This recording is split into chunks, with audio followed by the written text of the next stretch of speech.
दोस्तों 9 सितंबर 2024 को नई दिल्ली के हैदराबाद हाउस में प्रधानमंत्री नरेंद्र मोदी ने अबू धाबी के क्राउन प्रिंस शेख खालिद बिन मोहम्मद बिन जायद अल नहयान का स्वागत किया।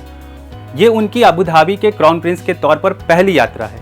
इस यात्रा का उद्देश्य दोनों देशों के बीच संबंधों को गहरा करना और व्यापक रणनीतिक साझेदारी को मजबूत करना है। प्रधानमंत्री नरेंद्र मोदी और क्राउन प्रिंस ने साथ मिलकर 5 महत्वपूर्ण समझौतों पर हस्ताक्षर किए हैं। इसलिए आइए सबसे पहले इन समझौतों पर एक नजर डालते हैं।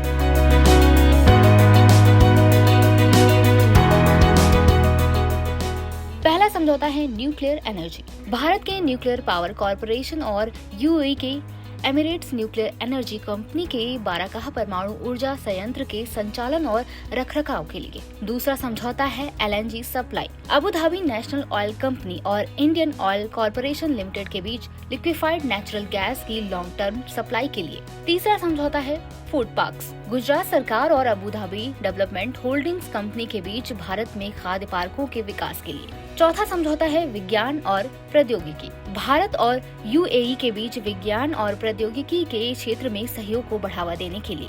पांचवा समझौता है सांस्कृतिक और शैक्षणिक सहयोग। दोनों देशों के बीच सांस्कृतिक और शैक्षणिक आदान प्रदान को बढ़ावा देने के लिए।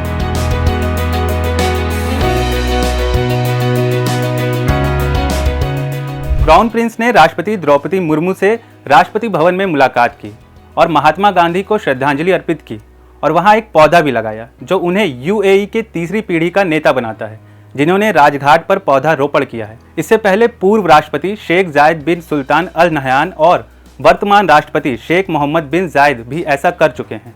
भारत और यूएई के बीच मौजूदा समय में संबंधों को मजबूत करने के लिए कई तरह से नई पहल शुरू की गई है, जैसे कि भारत की यूपीआई और यूएई के आनी पेमेंट प्लेटफॉर्म का इंटरलिंकिंग, ताकि दोनों देशों के नागरिक अपनी अपनी मुद्रा में लेन देन कर सकें। इसके अलावा रुपए और जवान कार्ड को भी इंटरलिंक किया गया है ताकि भुगतान प्रणाली को और आसान बनाया जा सके। इसके अलावा यूएई भारत का तीसरा सबसे बड़ा ऊर्जा आयातक देश है और हाल ही में भारत ने पहली बार भारतीय रुपए में कच्चे तेल का आयात भी किया है। इससे दोनों देशों के बीच व्यापार में और मजबूती आएगी। भारत और यूएई के बीच राजनयिक संबंध 1972 में स्थापित हुए। इन वर्षों में दोनों देशों के बीच संबंधों में काफी विकास हुआ, विशेषकर 2015 में जब भारत ने यूएई के साथ व्यापक आर्थिक भागीदारी समझौते पर हस्ताक्षर किए। वर्तमान में भारत और यूएई के बीच व्यापारिक संबंध बहुत मजबूत हैं और 2022 में bilateral trade 85 billion American dollar तक पहुंच गया। भारत के प्रधानमंत्री नरेंद्र मोदी अब तक 7 बार यूएई की यात्रा कर चुके हैं, जो दोनों देशों के बीच रिश्तों की मजबूती को दर्शाता है। अब हमें देखना ये होगा कि क्राउन प्रिंस की इस यात्रा के बाद दोनों देशों के संबंध किस दिशा में आगे बढ़ते हैं। फिलहाल के लिए आज की इस वीडियो में बस इतना ही। मिलते हैं नेक्स्ट वीडियो में, तब तक के लिए अपना ख्याल रखिए और खुश रहिए। धन्यवाद।